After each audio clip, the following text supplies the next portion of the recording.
Merci à tous d'être là, merci à tous d'être là aussi. En cette nouvelle année 2023, je vous souhaite à tous une excellente année et pourvu que ce ne soit pas la dernière, au vu des événements internationaux et à la guerre mondiale que nous organisent nos gouvernants, valets des États-Unis et de l'OTAN, pléonasme, et qui nous mène tout droit effectivement à un conflit généralisé s'il continue comme ça.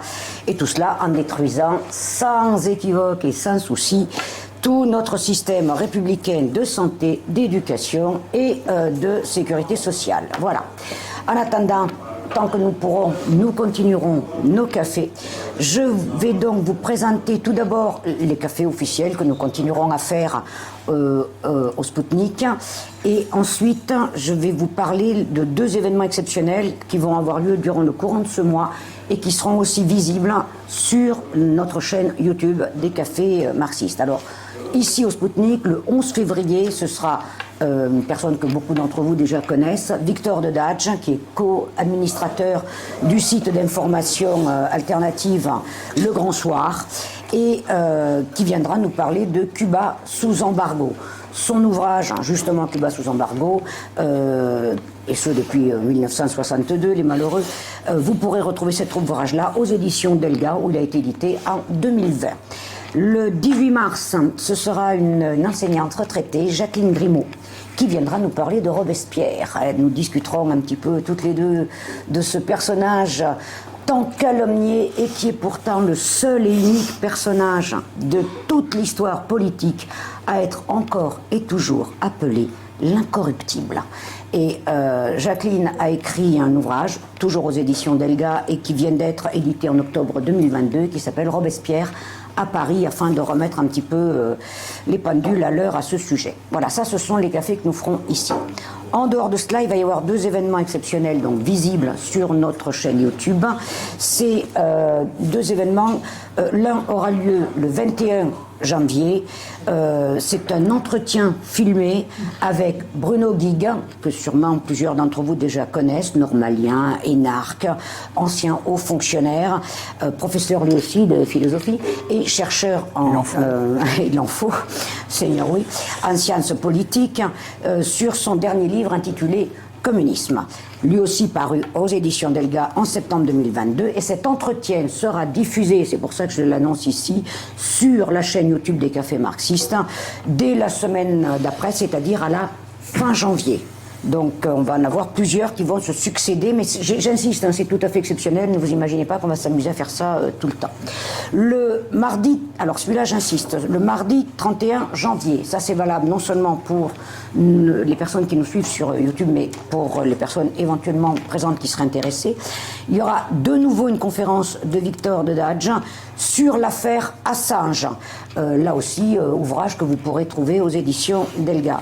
Cette conférence aura lieu à Bagnolet, à la Belle Maison, donc c'est rue de la Malmaison, hein, et elle sera elle aussi filmée. Elle a été organisée par des militants du PRCF et le comité de soutien à Assange, et ce sera diffusé, ça aussi, sur la chaîne YouTube des cafés marxistes. En revanche, on ne pourra pas le faire passer tout de suite après, du 31 janvier à début février, puisque début février, très exactement le samedi 4 février, nous organisons une commémoration sur la place de la bataille de Stalingrad pour honorer les combattants soviétiques qui se sont héroïquement battus contre l'armée nazie du mois de juillet 42 jusqu'au 2 février 43 et qui ont réussi à écraser cette armée qui paraissait aussi invincible. Et alors qu'à l'époque, tout le monde ici avait vraiment l'impression que c'était voilà, les Russes qui avaient été les grands vainqueurs de cette guerre et qui nous avaient sauvés, aujourd'hui, pour tout le monde, c'est les Américains. Les Russes n'existent même plus. Au contraire, dans bien des copies d'élèves, on trouve même qu'ils sont les alliés des Allemands. C'est vous dire comment on a bien réussi le travail scolaire dont va vous parler mon petit camarade tout à l'heure. Voilà, et donc c'est précisément pour remettre au point quelques vérités historiques à ce sujet que notre dernier numéro d'Étincelle, qui vient de sortir et voilà, qui est là en vente et que vous pourrez commander sur Internet vous aussi, traite précisément du sujet de Stalingrad, il y a tout un dossier là-dessus, car, comme on dit en russe, Nikto nie zabito, nikto nie zabit. Ce qui veut dire personne n'est oublié, rien n'est oublié. Et nous non plus, nous n'oublions pas les valeureux combattants de Stalingrad. C'est pourquoi il y a tant de révisionnisme historique que nous préparons 2 étincelles, un pour le mois de mai et un pour le mois de septembre, 2 étincelles précisément pour combattre le révisionnisme historique et voir quels sont les sujets chauds sur lesquels, précisément ceux-là en particulier, mais les sujets chauds sur lesquels il y a tant on va dire de diffamation, très clairement, voilà. Et précisément, je voulais faire un dernier petit rappel avant de donner la parole, puisque j'ai évoqué au début la nature exterministe du capitalisme impérialiste, etc. Je tiens à vous recommander de commander le plus rapidement possible et de le lire le plus rapidement possible 2 ouvrages du philosophe Georges Gastaut, Mondialisation capitaliste et Projet communiste, qui viennent d'être réactualisés et réédités lui aussi aux éditions Delga. Et il y a un tout petit livre qui s'appelle Marianne ne consent pas et que vous pourrez commander sur Cool Libri directement sur Internet. Ça coûte 10 €. Il y a toute une explication justement sur la destruction de la République française pour faire passer toute une série de contre-réformes, et non pas de réformes, de contre-réformes qui visent à écraser tout notre système républicain. Voilà. Et je vais maintenant laisser la parole à notre invité du jour, Jean-François Dejour, justement professeur de philosophie, lui aussi, qui va nous parler précisément de l'enseignement de la philosophie, non seulement dans le secondaire, mais très probablement plus globalement, avec d'abord peut-être un petit rappel historique, et puis surtout un questionnement sur la démocratisation non seulement du savoir philosophique, mais des savoirs globalement. Comment peut-on arriver à faire passer véritablement des savoirs sans les pervertir, sans les trahir, etc. Voilà, à l'heure où tout le monde nous parle dans le secondaire de compétences, sans doute est-il bon de reparler des savoirs. Et je termine là-dessus en disant que nous avons un magnifique ouvrage, cahier de philosophie précisément, avec toute une série d'articles de réflexion philosophique, voilà, qui nous permettent d'avoir une véritable analyse et un véritable savoir. Voilà, je vous remercie tous et je laisse la parole à monsieur Jean-François Dejour, ami, collègue et camarade. Voilà, à toi. Bon, écoutez, alors voilà, merci, bonjour à vous. Je suppose que quelques-uns parmi vous sont étudiants en philo ou peut-être même sont des collègues. J'interviens ici à titre personnel. Bon, je suis aussi membre de la commission philo du PRCF avec Victor ici présent et dans l'étincelle dont parlait Gilda tout à l'heure, un article notamment de notre camarade Catherine Cazeneuve, enseignée la philosophie aujourd'hui, sur la question de la séduction et des injonctions à séduire. Bon, mais c'est aussi à travers mon expérience professionnelle, mais une expérience aussi syndicale finalement. Je ne suis pas mandaté par mon syndicat pour intervenir ici, mais ça fait une dizaine d'années que je milite au sein d'une fédération syndicale et d'un syndicat majoritaire dans le secondaire, donc vous devinerez peut-être lequel, dans lequel il y a un secteur contenu et notamment un secteur philo, auquel je participe depuis une dizaine d'années. Donc le titre de cette intervention que je relisais à l'instant, c'était « Comment rendre la raison populaire » ou la philosophie populaire, mais c'est pas tout à fait la même chose. Et je me suis rendu compte que j'avais un peu vite écarté la question avant de se demander comment faut-il rendre la raison populaire. Ça tombe bien parce que la première partie de mon intervention revient quand même sur cette question. Bien sûr, oui, il faut rendre la raison populaire et puis on peut essayer de se demander comment. Cette expression, elle est intéressante, on la trouve, je ne vous apprendrai rien, mais on la trouve sous la plume d'auteurs importants du XVIIIe siècle, que ce soit sous la plume de Condorcet quand il s'intéresse à la question de l'instruction, mais même encore un petit peu plus tôt sous la plume d'un encyclopédiste illustre. Il faut que je monte le son, c'est ça ? Oui ? Bon. Diderot, qui semblait même parler de la philosophie quand il dit hâtons-nous de rendre la philosophie populaire. Bon, en fait, c'est pas tout à fait la philosophie au sens où on l'entend aujourd'hui, puisque c'est aussi la pensée scientifique, c'est-à-dire la philosophie naturelle, qu'il s'agit de rendre populaire. Et il me semble qu'on trouverait là la raison d'être, enfin ce qui permet de dire que pourquoi oui, il faut absolument rendre cette raison populaire, y compris pour la décliner dans le système scolaire. Parce que si on cherche un point commun aux auteurs que je viens de citer, que ce soit les encyclopédistes en particulier, on trouve qu'il y a un point de démarrage de tout ça qui est la réaction de Descartes finalement un petit peu plus tôt, au XVIIe siècle, suite au procès de Galilée, et ça me paraît être un moment fondateur de ce qu'on pourrait appeler globalement une laïcité instruite, quoi, une laïcité qui serait pas une espèce de vernis identitaire qui nous sommerait de surveiller nos élèves musulmans pour voir s'ils sont pas un petit peu trop en train de se radicaliser, mais qui serait vraiment nourri par les lumières communes. Tiens, pour reprendre aussi le titre d'un ouvrage d'un de nos camarades, Georges Gastaud, puisque si on veut rendre cette raison populaire autour de lumières communes ou d'une culture commune, comme on dit dans mon syndicat, c'est peut-être la seule manière un peu cohérente d'ailleurs de vouloir défendre une école laïque, mais qui serait pour de bons laïcs parce que instruite par la raison. Alors, la démarche des encyclopédistes, peut-être on va commencer par lire la formule qui m'a inspiré ce titre qu'on trouve chez Diderot. Alors en 1953, il écrit un ouvrage sur l'interprétation de la nature. Hâtons-nous de rendre la raison populaire, la philosophie populaire, si nous voulons que les philosophes marchent en avant, approchons le peuple du point où en sont les philosophes. Dans cette expression-là de philosophie populaire, alors il écrit ce texte dans une démarche qui pourrait ressembler à de l'épistémologie, mais le mot philosophie ici est vraiment à prendre au sens de pensée scientifique. C'est la philosophie naturelle, au fond, telle qu'on la trouve chez Bacon, par exemple, quand il parle de science, il parle de philosophie, telle qu'on la trouve chez Newton, quand il parle de ses principes mathématiques, il parle de philosophie naturelle à propos de physique. Donc la science, c'est la philosophie naturelle. Et si on regarde le livre, le premier livre des encyclopédistes, qui se présente comme un dictionnaire raisonné des sciences, des arts et des métiers, alors c'est d'Alembert là qui parle, mais il fait référence au procès de Galilée, et il me semble qu'il y a quelque chose de fondateur dans cet acte qu'on trouve incarné par le discours de la méthode de Descartes, qu'il écrit en français, et qu'il écrit 4 ans après le procès de Galilée en 1633, où l'idée c'est de se dire que c'est pas à la foi ou à la religion de juger de la science, mais que c'est à la raison de juger de la science, et même à la raison finalement de juger de toute chose.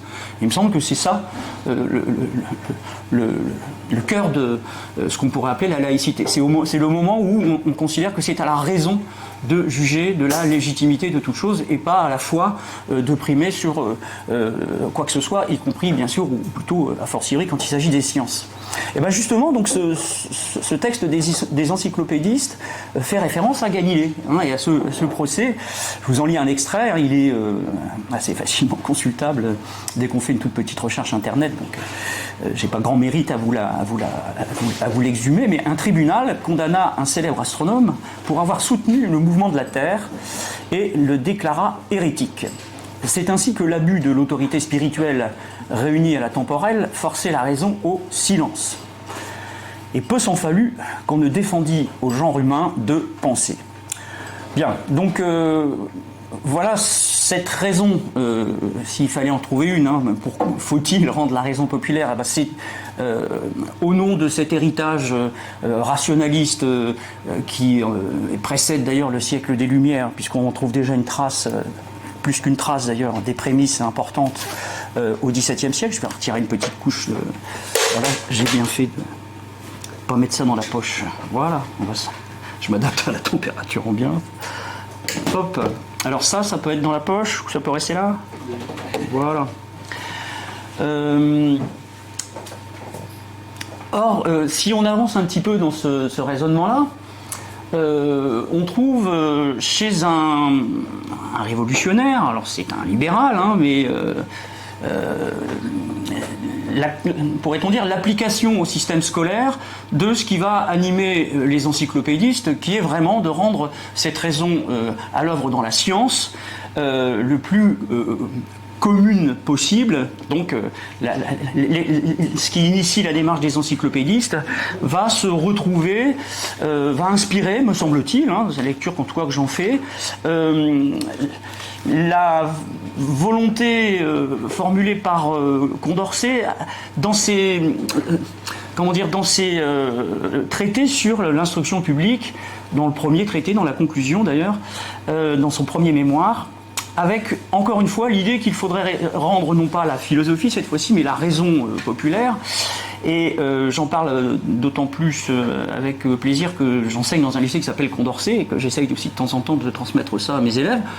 Mais on est en 1791 et il dit à ses petits camarades révolutionnaires, amis de l'égalité et de la liberté, attention, il ne faut pas en rester là. On n'a fait que la moitié du chemin et on pourrait tout perdre si on ne confiait pas à la puissance publique l'ambition d'assurer un enseignement obligatoire, mixte, laïque et gratuit, pour rendre justement cette raison populaire, faute de quoi on va tout perdre, puisque entre l'ignorant et les personnes instruites, l'égalité et la liberté finalement risquent de devenir très formelles et de se retourner contre le peuple.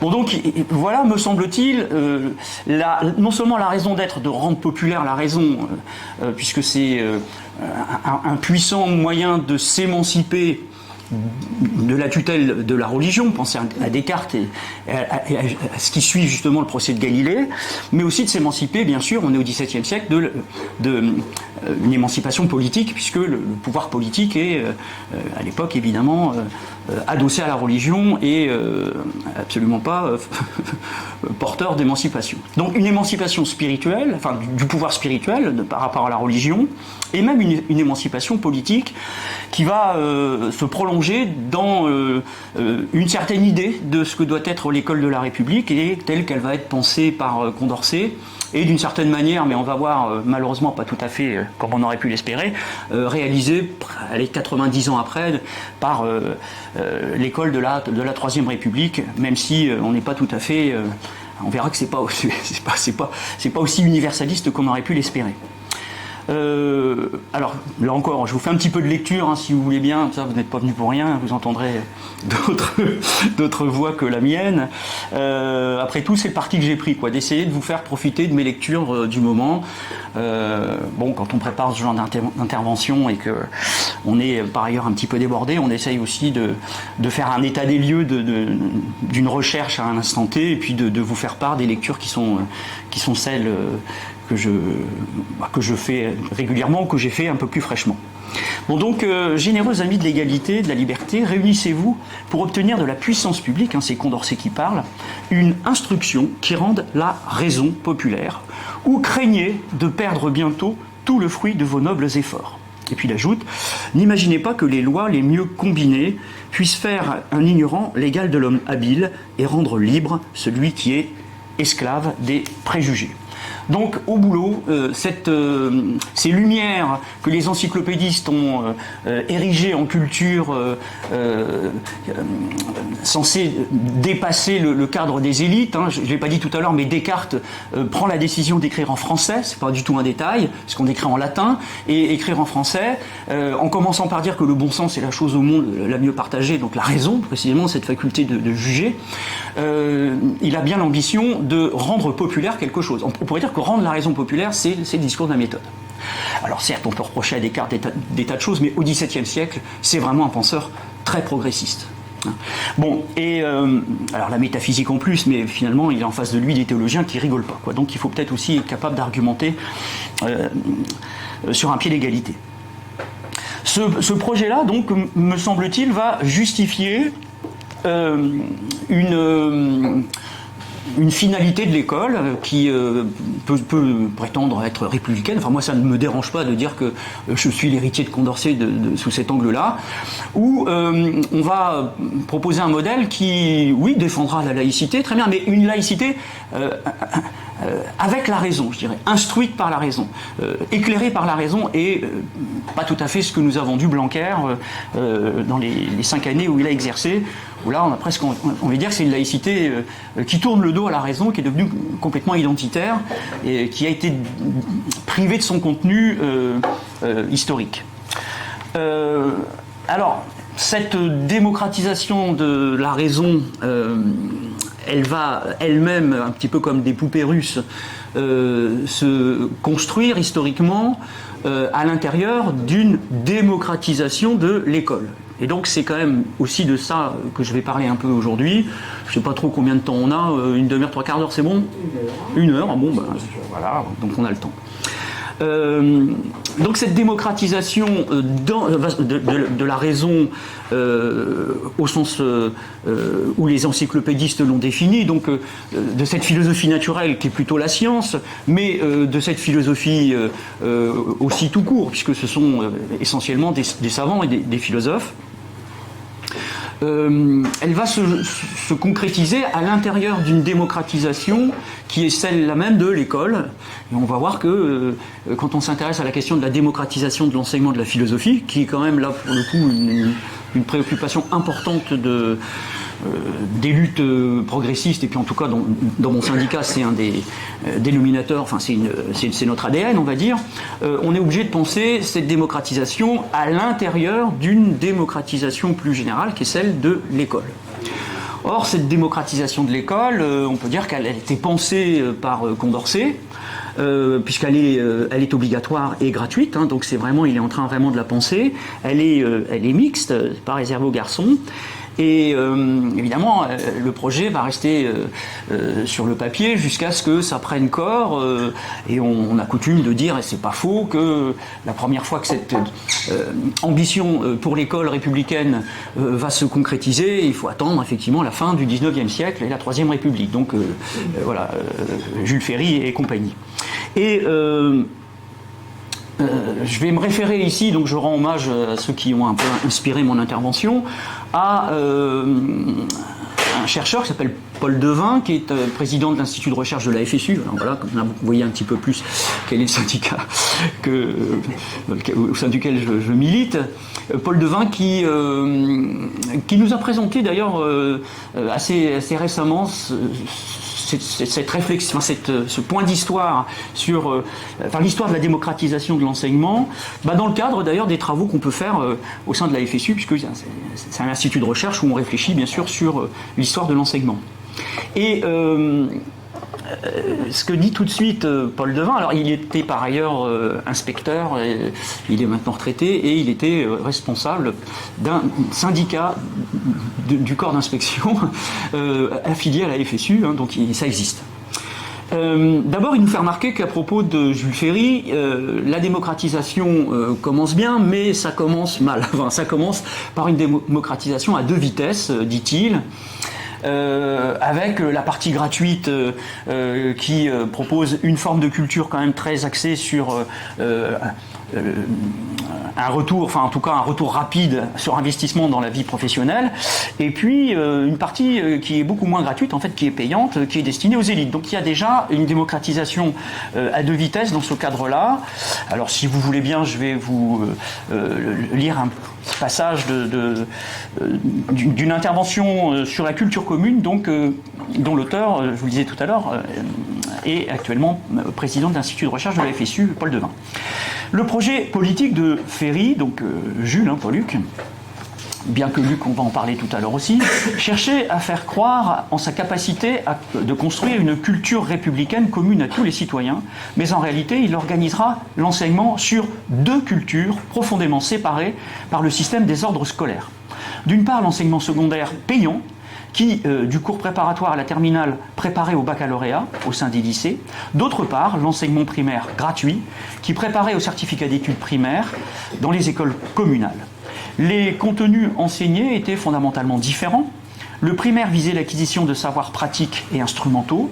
Le secondaire développait la vision d'une culture désintéressée, capable d'une formation intellectuelle des élites, qui ne se préoccupait guère de son usage pragmatique ou utilitaire pour se centrer sur les vertus intellectuelles des humanités classiques.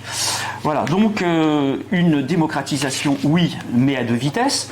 Et plus intéressant encore peut-être, toujours ce même texte de Paul Devin nous montre que finalement il y a deux façons distinctes, différentes et même antagoniques de penser la démocratisation de l'enseignement. Pour les progressistes que nous sommes, je m'avance peut-être un petit peu, mais si vous êtes ici quand même, c'est que le modèle dont je vais vous parler dans un instant vous tient à cœur. Il y a le modèle de référence quand même d'un certain nombre de syndicats de l'enseignement, qui est le modèle du plan Langevin-Wallon. Alors ce plan Langevin-Wallon ne vous dit peut-être pas grand-chose si vous êtes très jeune, mais c'est donc l'occasion de vous en parler un peu. On est vraiment dans l'après-guerre, hein, on est en 45-47, et on est surtout dans la mouvance du Conseil national de la résistance. Là quand même, pour le coup, tout le monde en a un petit peu entendu parler. Et ces deux intellectuels, Langevin est physicien, philosophe, Wallon, psychologue évidemment de haut rang, sont des intellectuels communistes, pas accessoirement. Et donc, ils vont travailler sur un plan qui ne sera jamais appliqué, mais qui continue à nourrir aussi notre réflexion sur ce que ça peut être qu'une vraie démocratisation progressiste, celle à laquelle on pourrait prétendre dans nos combats syndicaux et politiques.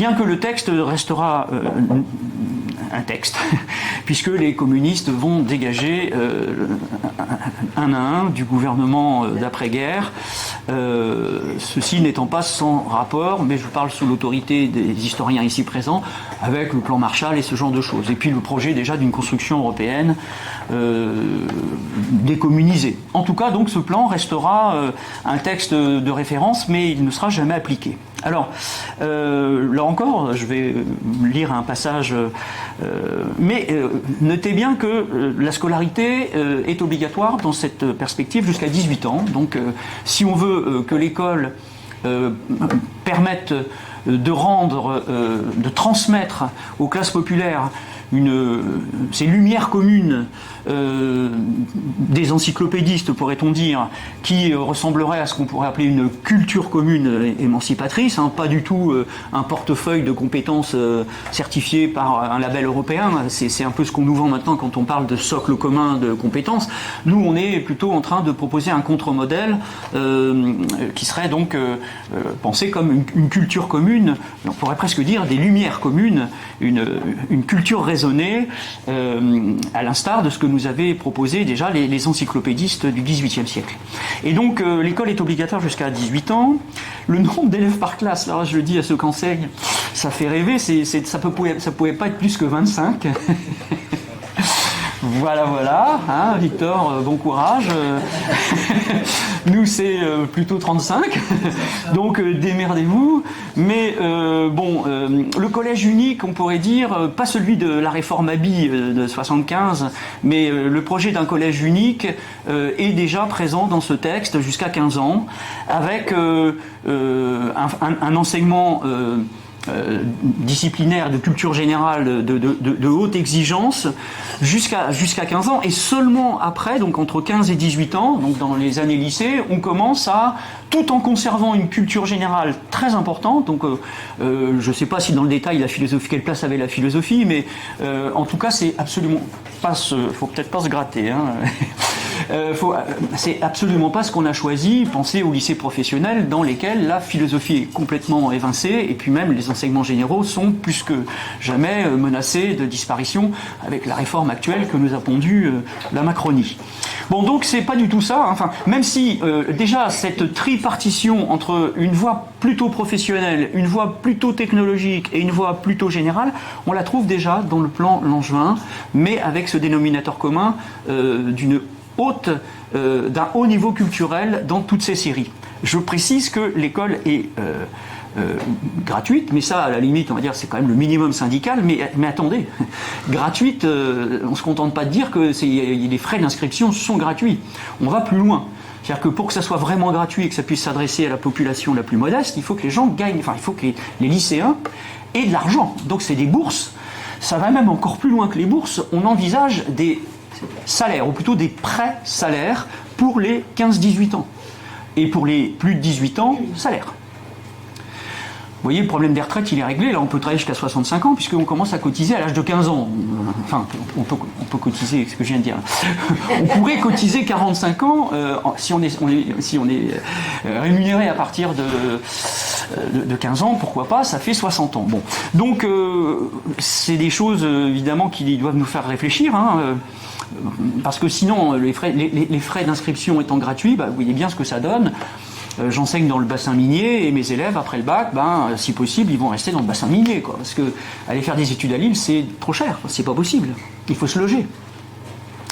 Bien, alors donc il y a ce modèle-là qui véritablement va hisser vers le haut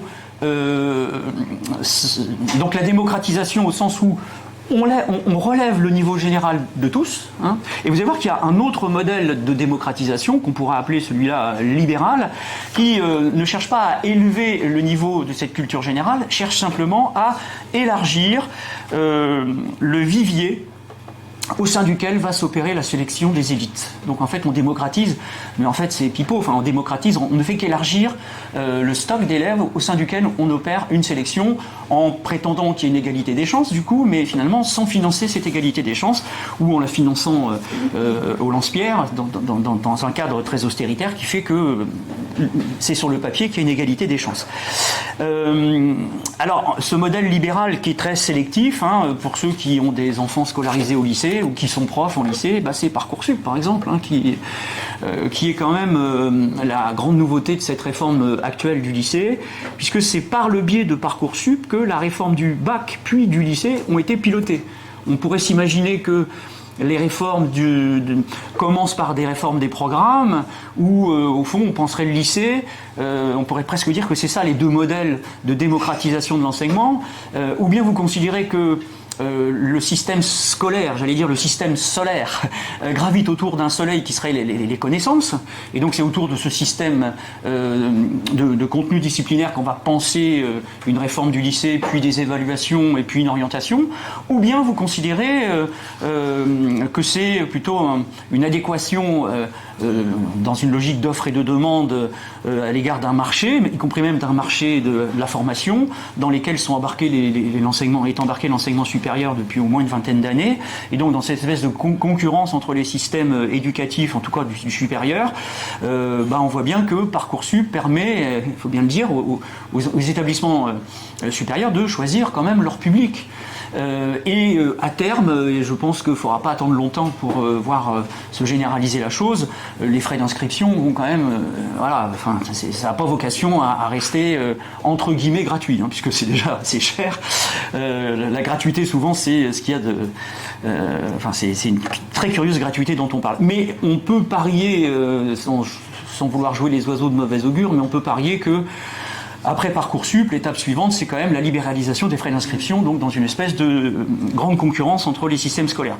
Donc si c'est ça, cette démocratisation-là, évidemment, c'est le modèle libéral tel que il fonctionne au niveau international. Et l'Europe n'échappe pas à la règle, hein. L'Europe ici n'est pas un contre-modèle, elle est complètement fondue dans le moule. Alors je voulais vous lire un deuxième passage, c'est la journée lecture aujourd'hui. Toujours de... Mais pendant ce temps-là, je me repose un peu, puis ça vous fait un peu des vacances. Donc, à propos de ces deux démocratisations, je trouve quand même ce que dit Paul Devin est intéressant. L'enseignement doit offrir Alors, pardon, excusez-moi, là, il est en train de citer Wallon. Donc, c'est intéressant deux fois plus, si je puis dire, d'avoir directement ici accès à ce que pouvaient penser Wallon et donc Langevin dans leur programme. Donc, selon Wallon, donc, l'enseignement, dit-il, doit offrir à tous d'égales possibilités de développement, ouvrir à tous l'accès à la culture, se démocratiser moins par, alors c'est là qu'on voit les deux façons de penser la démocratisation, donc se démocratiser moins par une sélection qui éloigne du peuple les plus doués que par une élévation continue du niveau culturel de l'ensemble de la nation. Donc là, chez Wallon, on trouve ces deux démocratisations possibles. Manque de peau, c'est la mauvaise dont on a hérité, puisque la seule fois où une démocratisation intéressante était possible, eh ben, ça ne se fera pas. Alors, je reviens donc au texte de Paul Devin. La perspective est fondamentalement nouvelle. Démocratiser, ce n'est pas tant l'égalité des chances, entre guillemets l'égalité des chances, c'est-à-dire le fait de considérer que notre système est égalitaire parce que quelques exceptions consolantes non démocratisées, pardon, excusez-moi, ici il y a un point, mais j'ai pas mis non plus mes lunettes, comme disait Buisson, alors je crois que c'est Ferdinand Buisson, réussissent à rompre leur destinée sociale. Non, démocratiser, continue Paul Devin, c'est élever le niveau culturel de l'ensemble de la nation. La culture commune prend ici les dimensions de l'émancipation collective. Nous sommes à 100 lieues de ce que la société libérale va construire dans la seconde moitié du XXe siècle, c'est-à-dire le règne de la concurrence, de l'épanouissement des talents individuels, de la réussite personnelle. Alors là, finalement, le terme a été prononcé. Dans le vocabulaire syndical, on retrouve donc cette notion d'une culture commune, un peu finalement ce que ambitionnaient de faire les encyclopédistes avec des ouvrages de vulgarisation. Enfin, c'était de la vulgarisation de haut vol, hein. Mais vous voyez, déjà, on pourrait dire depuis Descartes l'idée d'écrire en langue française, enfin en français, non plus en latin, au XVIIe siècle, et puis ensuite de faire un état des lieux de ce qu'est cette pensée de la réalité telle que la nouvelle pensée scientifique qui se constitue au XVIIe siècle se met en place, donc qui est porteuse d'une nouvelle représentation du monde, hein. Donc vous voyez la pensée scientifique actuelle, pour ceux qui ne sont pas complètement au courant de ce qu'on appelle l'histoire des sciences, mais c'est le XVIIe siècle, c'est au XVIIe siècle que ça se met en place. Vous avez des auteurs comme Francis Bacon en Angleterre qui vont souligner la chose. Alors Bacon, dans son Novum Organum, prend des métaphores assez intéressantes. Les empiristes sont comme des fourmis, les métaphysiciens sont comme des araignées, et finalement la bonne philosophie pour faire de la science, c'est de faire comme les abeilles. On va chercher des matériaux dans l'observation de la nature et ensuite on reconstruit ces matériaux. La connaissance est une construction mais quand même instruite par l'expérience. Bon, donc cette pensée scientifique, elle est là. On la trouve bien sûr chez Galilée en Italie, mais on la trouve aussi chez Blaise Pascal en France, chez Descartes bien sûr, mais Pascal va vraiment penser l'expérience scientifique de manière intéressante. Ça donne des textes qu'on peut travailler avec nos élèves sur ce que c'est que la démarche expérimentale en se nourrissant de tout ça. Bon, donc cette culture commune, là encore, on pourrait la penser de plusieurs manières, puisque les ministres de droite, alors ils vont pas dire culture commune parce que ça serait reprendre un vocabulaire qui n'est pas le leur, mais on va parler de socle commun, de compétences clés à l'échelle nationale ou même à l'échelle européenne. Et souvent c'est ce socle commun de compétences, donc qui est antinomique avec ce que des syndicats progressistes peuvent porter comme étant une culture commune ou des lumières communes, pour dire les choses comme Georges Gastaut. C'est pas une simple juxtaposition de compétences dans une sorte de portfolio, une sorte de portefeuille où on est plus en train de se construire une employabilité. Les compétences telles qu'elles avaient été formulées en 2006 par, je crois que c'était la Commission européenne, hein, qui avait proposé 8 compétences clés qui devait servir de référence à nos modèles éducatifs. Alors dans ces compétences clés, il y a bien sûr la communication, mais il y a des compétences informatiques, il y a des savoir-être, et puis il y a l'esprit d'entreprise, je crois. Dans les 8 compétences fondamentales, l'esprit d'innovation et d'entreprise. Bon, enfin voilà. Alors bon, peut-être que je prête... Je suis peut-être mauvaise langue, mais enfin, ça respire bon quand même le libéralisme au sens entrepreneurial du terme. Et en face de ça, on va proposer, nous, une autre conception d'une culture commune, qui serait une culture raisonnée. va essayer quand même de s'instruire de cet héritage dont je vous parlais, qui est celui des Lumières. Alors on ne se réfère pas forcément à cet héritage des Lumières de manière explicite, à ces espèces de nouvelles humanités telles qu'elles vont apparaître au XVIIIe siècle et qui sont vraiment nourries par la pensée scientifique, mais en tout cas moi c'est la manière à travers laquelle je pense cette culture commune qui devrait être le contenu que propose un enseignement, une démocratisation de l'enseignement jusqu'à 18 ans, à l'intérieur de laquelle la philosophie aurait bien sûr sa place. Donc je vais revenir bientôt quand même à la question de la philosophie. Peut-être une petite troisième citation pour la route, mais tiens, oui, c'est 8 compétences clés de l'Union européenne, hein, c'est un texte qui date de 2006, donc communication, numérique, apprendre à apprendre tout au long de la vie, si possible, par le biais d'officines privées, des compétences sociales et civiques, et quand vous regardez le contenu et les attendus, c'est savoir gérer les conflits sans se mettre en colère, quoi. Enfin, comment ne pas faire grève, et puis, bon, quand même, l'esprit d'entreprise. Alors, cette culture commune a fait l'objet d'un texte de référence. Alors, désolé de vous encombrer avec ces références à la FSU. Si vous êtes incommodé par la FSU, je m'en excuse. Mais dans un congrès important qui a eu lieu en 2013, c'est à Poitiers, voilà comment on définissait la culture commune. La culture commune, disons-nous, donc là c'est une expression syndicale de ces lumières communes dont je vous parlais tout à l'heure, et me semble-t-il, ce que je vais vous lire là peut être affilié à ce qui précède plutôt finalement à cette référence au XVIIIe siècle que je faisais tout à l'heure. Donc la culture commune, disons-nous, est un réseau de savoir et de compétences, on emploie quand même le terme de compétences, qui doit permettre à l'ensemble d'une génération de quitter le système éducatif avec les clés de compréhension du monde. Alors, ces clés de compréhension du monde, il me semble quand même que la philosophie aussi y joue sa part. Bien sûr, ça serait inconscient de dire que la philosophie aurait un rôle dominant dans l'affaire, c'est absolument pas mon propos. Je dirais même que dans la réforme actuelle du lycée, c'est pas tant la philosophie. Enfin, si on s'inquiète de ces lumières communes, bien sûr, je m'inquiète de l'avenir de l'enseignement de la philosophie, mais écoutez aussi les profs de maths, mais écoutez aussi les profs de culture scientifique, enfin les profs de sciences, les profs de maths depuis le collège jusqu'au lycée. Enfin, c'est simple, il n'y avait plus de profs de maths, la réforme du lycée, on va supprimer les maths du tronc commun. C'est ça, la réforme Blanquer. Quand même un comble. Or, quand même, faire des mathématiques, c'est quand même apprendre à raisonner, apprendre à démontrer. Mes élèves de terminale, même de la voie générale, ne savent pas ce que c'est qu'une démonstration. Ils ne savent même pas ce que c'est qu'un raisonnement expérimental. Il faut qu'ils viennent en cours de philo pour réfléchir un peu à ces questions-là. Bon, donc, si, j'ai des élèves qui font des mathématiques, mais ceux qui sont dans les enseignements de spécialité.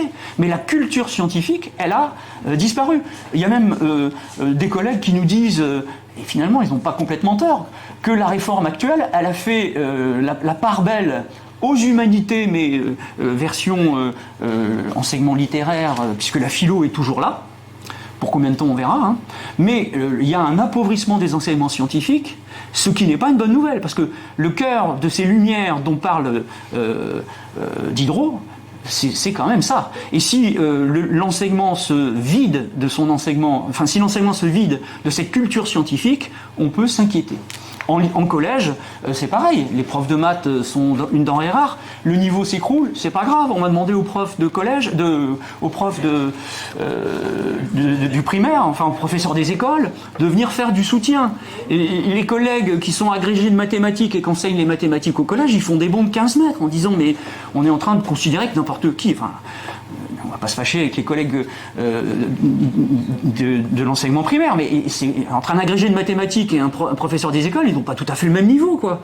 Bon, et donc, non, on va boucher les trous comme ça, et vous vous rappelez quand même de ce que disait Platon, nul n'entre ici s'il n'est géomètre. Enfin, commence déjà par apprendre à raisonner, puis après on fera de la philosophie. Puis rappelez-vous ce beau petit passage du Ménon de Platon où l'esclave d'égal à égal avec Socrate se livre à un petit raisonnement mathématique, et finalement chacun retrouve, même si on a le statut d'esclave, une sorte de liberté intellectuelle qui est celle de la pensée, et au moment où je fais des mathématiques avec l'esclave, enfin au moment où Socrate fait des mathématiques ou de la géométrie ici avec l'esclave, il se parle d'égal à égal. Donc cette espèce d'école de l'égalité et de la liberté, ça passe quand même par un enseignement des sciences, et là pour le coup il se porte plutôt mal. Bon, donc la philo quand même, n'oublions pas, elle a bien sûr son rôle à jouer, pour autant qu'on a un peu l'ambition aussi de donner des clés de compréhension du monde. Dans le programme d'HLP, Victor, que tu enseignes comme moi en terminale, deuxième semestre, c'est la violence et l'histoire. Pas complètement inutile de réfléchir à cette question un peu cruciale. Est-ce qu'on peut penser la violence autrement en disant c'est un irrationnel, c'est un impensable, c'est un indicible, il n'y a plus que l'œuvre d'art pour dire ce silence, quoi. Bon, en attendant la prochaine guerre, on essaye aussi un peu de penser, de penser l'impensable, enfin d'essayer de se demander s'il n'y a pas une rationalité de cet irrationnel. Bref, on fait de la philosophie de l'histoire en fin de compte derrière cette question-là. On, me semble-t-il, donne quelques clés à nos élèves pour essayer de penser de penser l'histoire de l'humanité. Bon, je continue donc. Compréhension du monde, etc.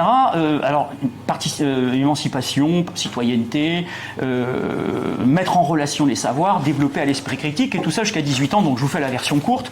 Mais, voilà, il me semble que pour faire... donc je vous fais la version courte du texte de... Comment ? Il reste 10 minutes ? Ah oui, je vous fais la version courte, alors. Oui, excusez-moi. Donc j'avais l'impression que j'allais être à sec au bout de 20 minutes, et puis comme d'habitude, c'est pas comme ça que ça se passe. Bien. Alors, démocratisation dans la démocratisation, voilà ce que je voulais vous dire.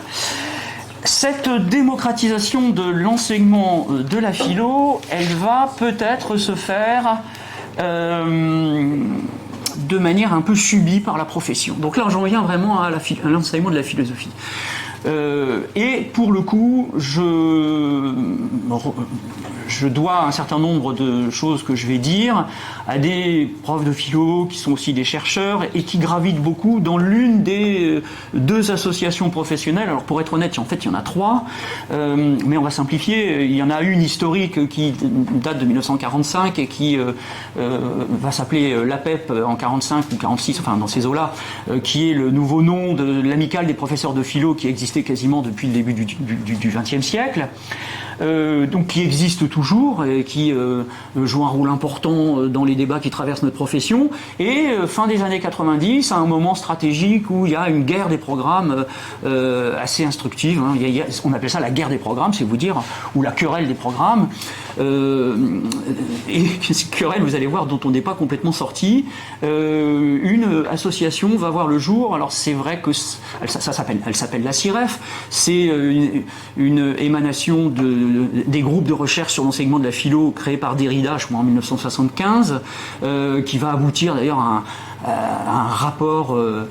Alors Derrida va jouer un rôle important dans l'histoire de l'enseignement de la philo, parce que en réaction avec l'actualité, il y a des fameux états généraux de la philosophie à la Sorbonne, avec des gens comme John Kelevich. On est vraiment à la fin ça doit être en 79, et puis il y a quand même le rapport Bouvresse-Derrida qui nous sert aussi de point de repère pour penser toute cette réflexion sur l'enseignement de la philo. Je vous dis tout de suite peut-être le plus intéressant.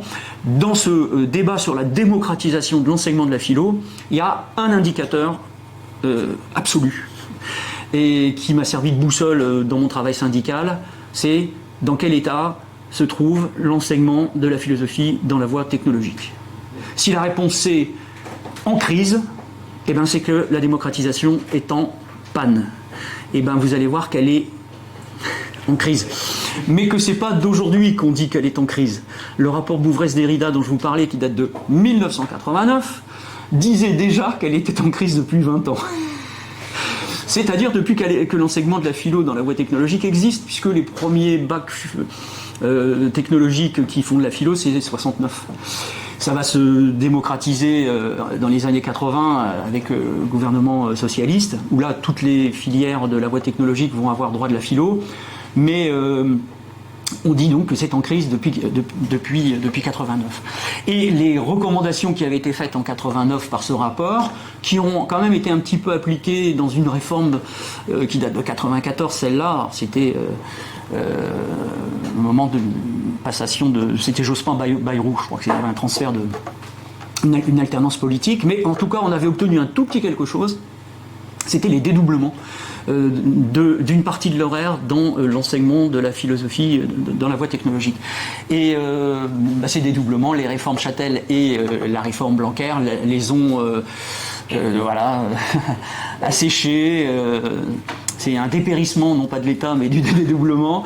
Et je découvrais avec satisfaction que dans quelques établissements scolaires, ça subsiste à l'état vraiment embryonnaire. Enfin voilà, c'est en tout cas des beaux restes. Mais donc si on regarde un peu, alors les travaux que je vais citer ici sont des travaux faits par des auteurs qui ont travaillé dans la mouvance de la CIREF, qui sont vraiment des historiens de l'enseignement de la philo. Alors si l'enseignement de la philo vous intéresse en tant que tel, enfin si l'histoire de l'enseignement de la philo vous intéresse en tant que tel, le site de la CIREF, ça s'écrit comme ça se prononce, REF comme philosophie, à la fin, donc PH, publie régulièrement des travaux, dont Serge Kospérek qui a fait un ouvrage qui vient de paraître sur la guerre des programmes, je crois que c'est le titre. Alors il me l'a offert et je l'ai perdu aussitôt. C'est pas de bol. Donc je lui fais confiance parce que j'avais lu régulièrement ce qu'il. Donc je vais me le racheter. Enfin, il me l'avait offert, il va falloir que je le rachète. Et un autre auteur qui s'appelle Hervé Boileau, qui a fait aussi un travail de recherche remarquable sur les archives de la PEP. Donc c'est quelqu'un de la CIREF qui travaille sur les archives de la PEP qui couvre 70 ans l'enseignement de la philo. Donc c'est des gens qui travaillent sur l'histoire de l'enseignement. Et voilà comment, notamment Hervé Boileau, voit les choses. Cette démocratisation de l'enseignement de la philo, elle est pour une part subie, dit-il, plutôt que co-écrite et co-construite. Elle est subie et même avec des résistances qui... pour certaines sont justifiables, mais il y a une espèce de résistance de l'institution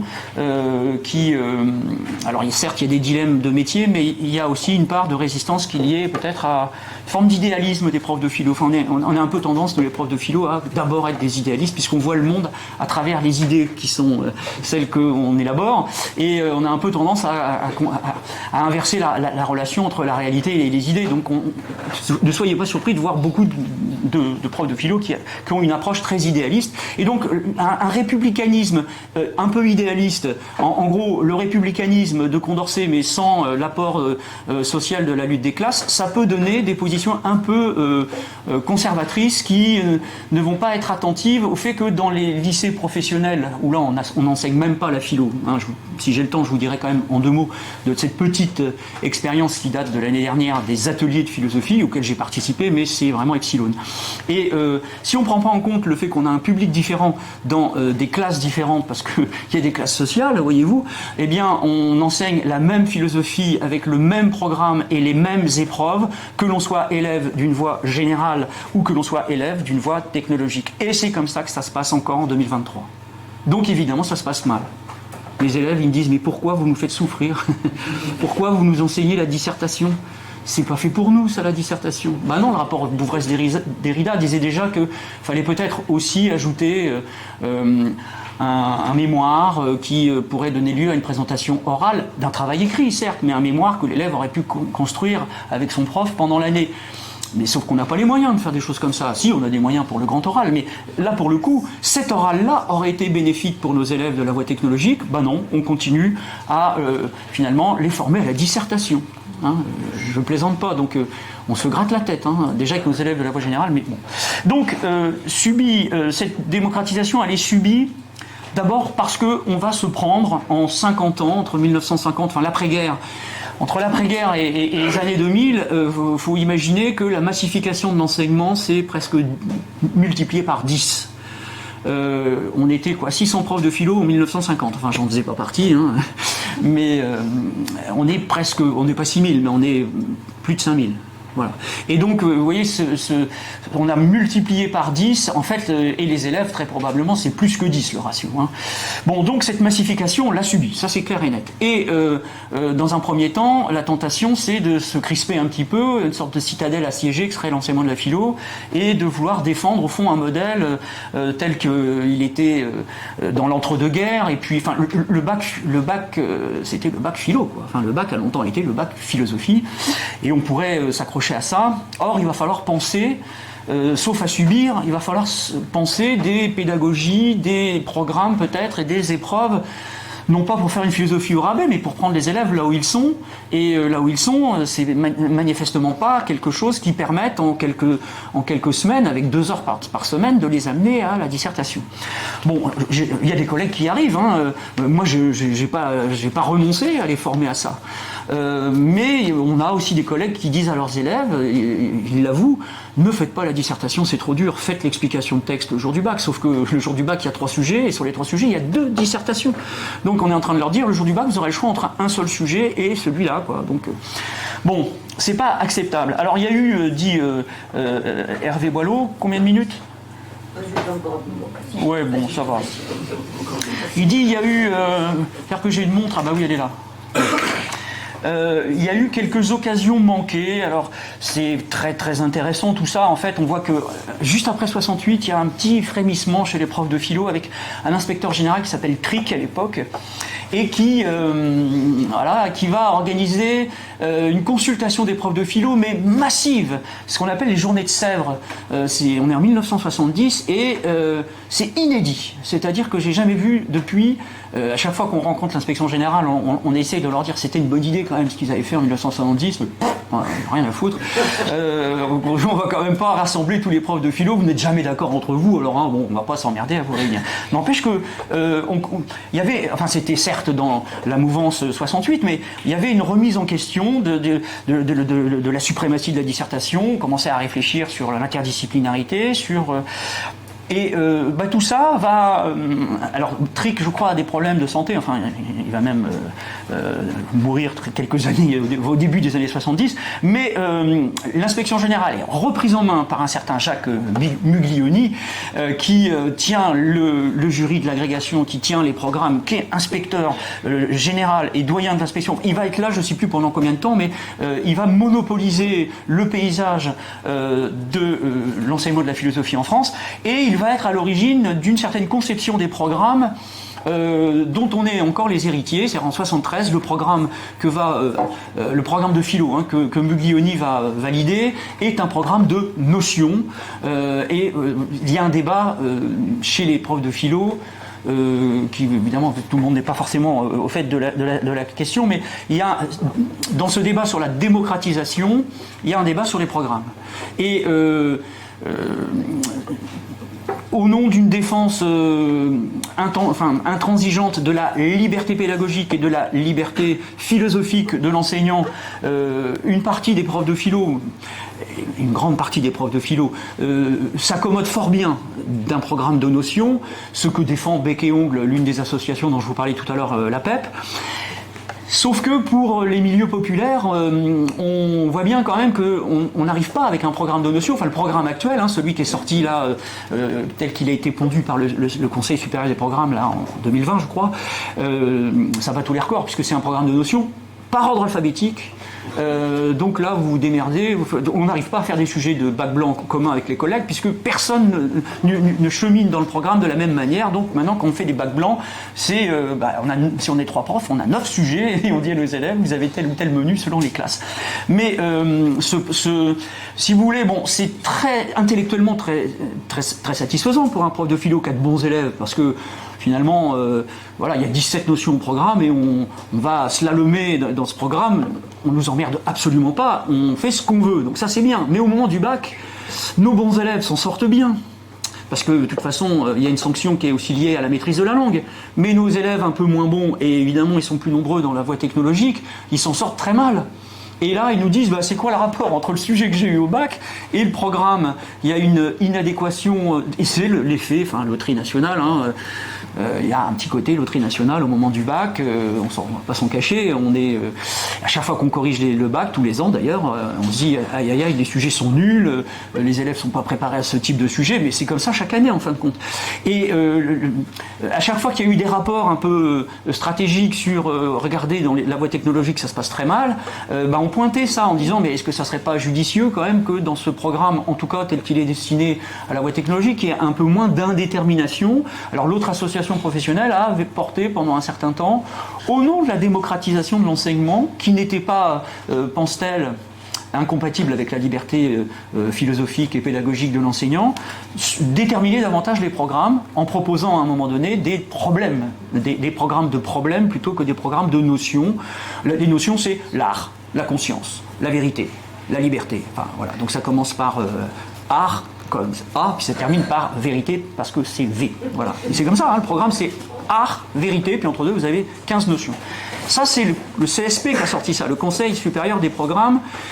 Et c'est consternant, c'est que il a sorti ça malgré les travaux des groupes d'experts. C'est-à-dire qu'on n'avait encore jamais vu ça. Il y a un groupe d'experts qui a été nommé pour travailler sur les programmes, qui proposaient des programmes discutables avec des tas de maladresses. Ils avaient dans un premier temps supprimé le travail et l'inconscient. Alors là, évidemment, levée de bouclier, donc on remet l'inconscient, on va pas se fâcher avec le cercle des psychanalystes, machin truc, et puis le travail, c'était quand même un peu gênant, quoi. Et il y avait une approche très métaphysique, l'idée de Dieu, en plus de la religion, et quand on disait à l'inspection, mais enfin, ça fait pas beaucoup, ils disaient, mais enfin, vous pouvez très bien faire un cours marxiste sur l'idée de Dieu. Bon, c'est vrai, hein. Bon, mais quand même, si le travail n'est pas là, ça va être compliqué d'ancrer notre enseignement sur... Comment ?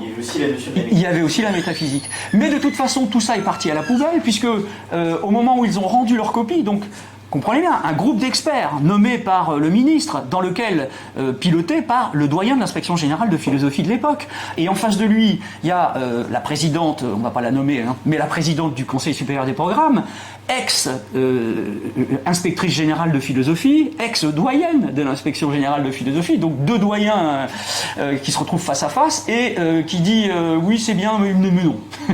Donc ils repartent avec leur programme sous le bras et 48 heures après on a cette liste à la Prévert, quoi. Donc on en est là. Et c'est la même chose pour la voie technologique. Sauf que eux, ça commence à art, ça finit à vérité, mais entre deux, il n'y en a que 5. Bon, démerdez-vous avec ça. Alors, donc, je vais vite. Le rapport Bouvresse-Derrida, je vous en ai déjà parlé. La querelle des programmes qui va diviser vraiment la profession avec...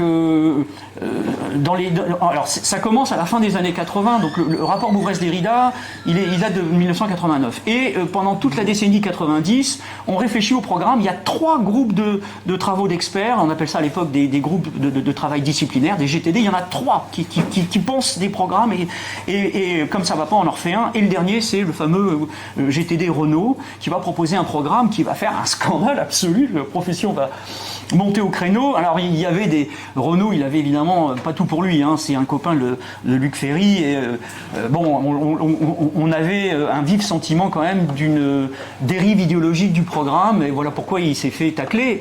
Mais il avait quand même envisagé de proposer un programme. Alors, je suis vraiment à contre-emploi si je défends le programme Renault ici, c'est pas du tout mon objet. Mais vous voyez, à chaque fois, on a jeté le bébé avec l'eau du bain parce que il y avait quand même une prise en compte du problème de l'enseignement de la philo dans la voie technologique. Et là, il disait, il faut tout repenser.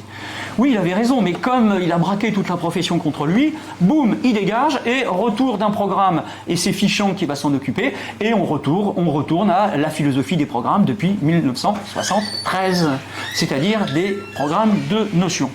Bon, alors je termine. Ma conclusion, ça te va ? Très bien. Bon, donc, dans ces occasions manquées alors est-ce que c'est parce que les profs de philo sont frileux ?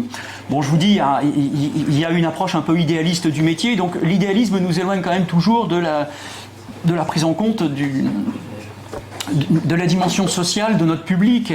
Et évidemment, si on veut enseigner la philo de la même manière à Henri IV à Paris et dans un lycée technologique du bassin minier, on va pas y arriver, quoi. Donc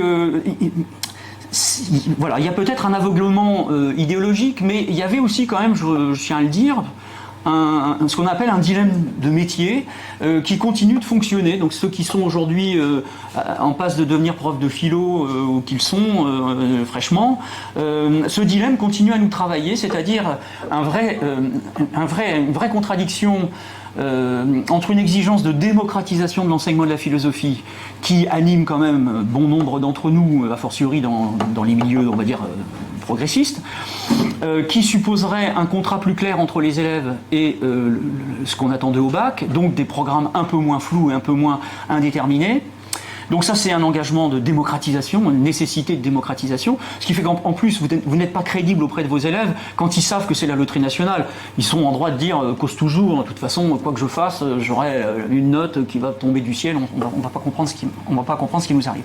Donc ça pourrit en fait notre rapport aux élèves, puisque ce contrat n'est pas clair. Et une autre exigence parfaitement honorable, qui est la liberté pédagogique et philosophique à laquelle on tient, puisque en France, c'est une exception.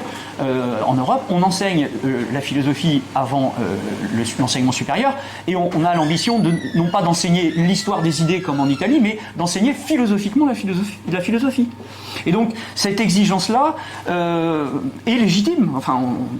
Et puis il y a aussi, il faut bien le dire, une méfiance depuis Haby, la réforme Haby de 75, puisque Haby avait essayé de nous faire le coup de la philosophie en option en terminale.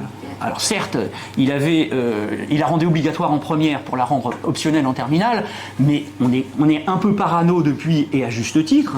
C'est une parano raisonnable de commencer par se dire quel sale tour ils sont en train de nous faire.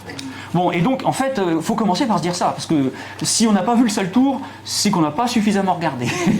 Mais il est là. Donc, on est en droit de se méfier des différentes réformes du bac. Alors, la conclusion que je voulais apporter, c'est que les vents sont contraires, on est bien d'accord, mais qu'on peut quand même penser à un certain nombre de choses, en tout cas, sinon pour rendre la raison populaire, pour tout faire pour qu'elle ne devienne pas impopulaire dans les milieux populaires. Parce que ça pourrait être ça quand même. Si on ne fait pas attention, la dérive, ça serait de rendre nos élèves complètement allergiques à l'enseignement de la philo, et à commencer par les élèves des milieux populaires. Donc, dans le cadre actuel, le risque c'est ça, et on a des tas de collègues qui ne veulent pas enseigner dans la voie technologique. J'ai une collègue, elle dit si je devais enseigner dans la voie technologique, j'envisagerais de changer de métier. Bon, peut-être c'est un peu excessif, mais il y a des gens pour qui c'est une punition. En plus, en termes de charge de service, c'est une punition, parce que si c'est 2 heures par classe, vous voyez, pour arriver à 18 heures, il faut 9 classes, 350 copies à corriger, c'est vraiment une punition. Donc on envoie des collègues au casse-pipe dans ces conditions-là, où on essaye de survivre. Moi, ça m'est arrivé d'avoir un service quand j'étais jeune prof, d'avoir un service avec que des classes technologiques. Je faisais un devoir en début de trimestre, et je prenais le trimestre pour le corriger. Bon. Alors, d'abord, on a sacrifié les classes populaires, pourrait-on dire.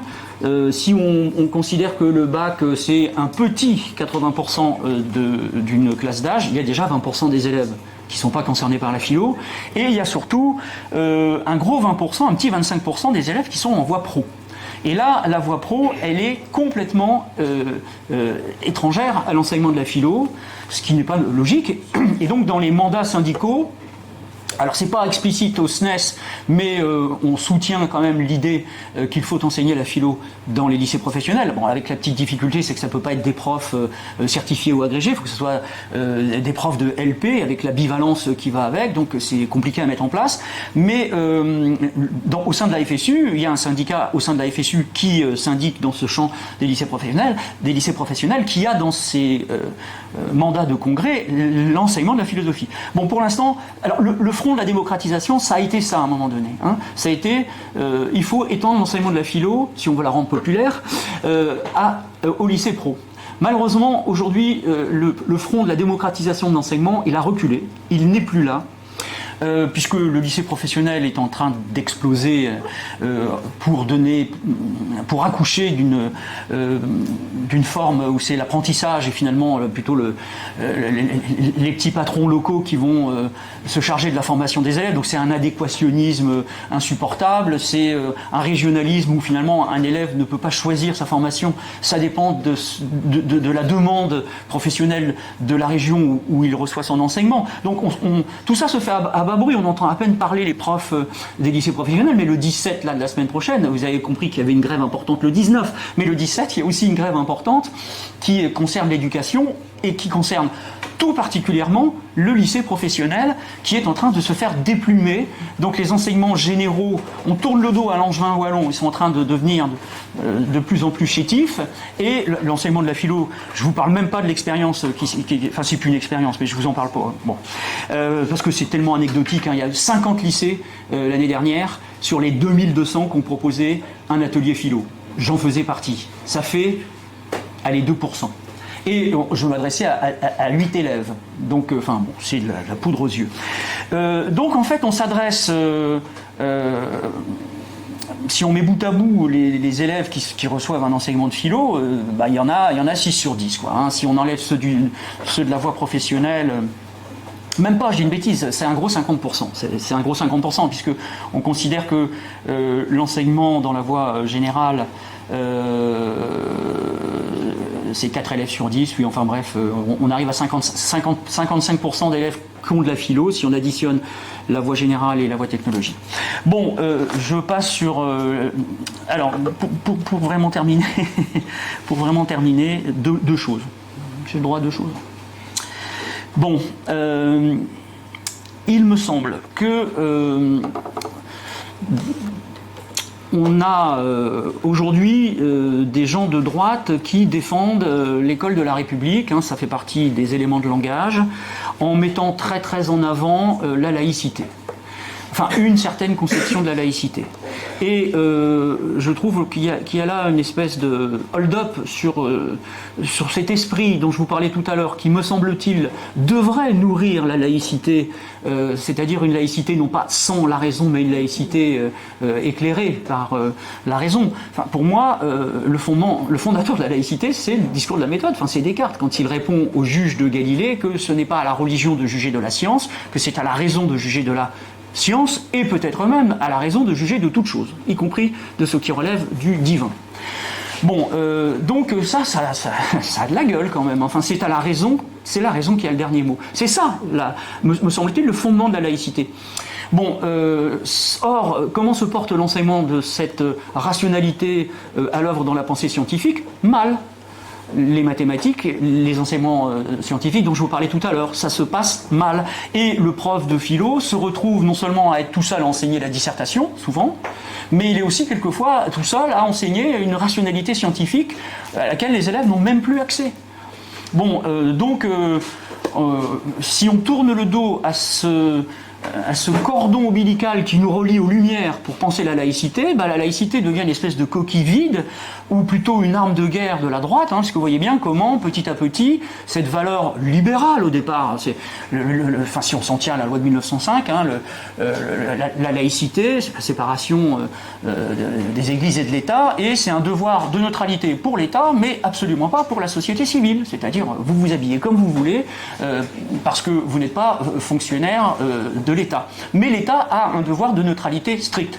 C'est notre histoire qui a fabriqué cette laïcité en termes de neutralité. Les anglo-saxons ont une autre histoire, avec une autre lutte des classes, qui fait que pas tout à fait le même rapport à la religion.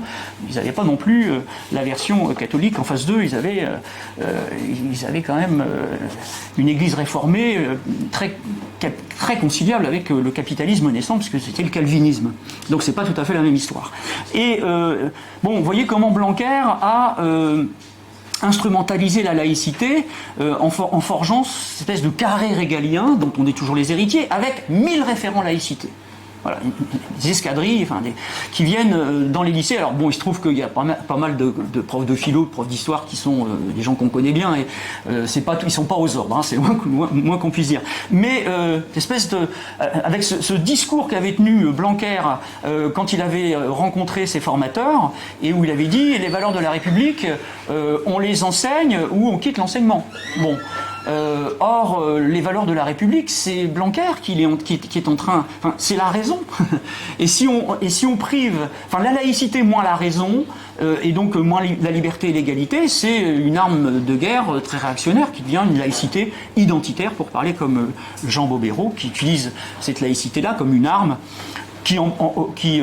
où l'État s'autorise de plus en plus à faire des entorses au devoir de neutralité qui était pourtant inscrit dans la loi 1905, et où le devoir de neutralité qui au départ est celui de l'État est externalisé vers la société civile à qui on demande un respect de la neutralité dans des espaces publics. Enfin, c'est le contraire même de ce qu'était la loi de 1905.